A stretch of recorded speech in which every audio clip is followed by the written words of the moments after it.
What is up, guys? Dan at the site. In this video, I'm going to show you how to turn on reviews in Google Merchant Center. So let's get started. So first, you need to head over to the Merchant Center's website by just typing business.google.com. And from here, if you are new, you can just simply click on Start Now or Get Started. But if you already have an account, you can sign in with that account to the Merchant Center. And after signing in, on the right side, you will see the settings icon. Click on that and then click on add-ons.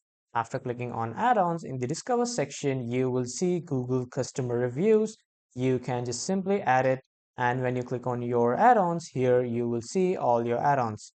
And after that, when you have added the Google review system, you just need to enter your store URL. And after that, when you are done, you can just simply click on save, and then you can access the review section of Google Merchant Center. So this is how you can turn on Google reviews or reviews in Google Merchant Center. So that was all for this video, everyone. Thank you for watching.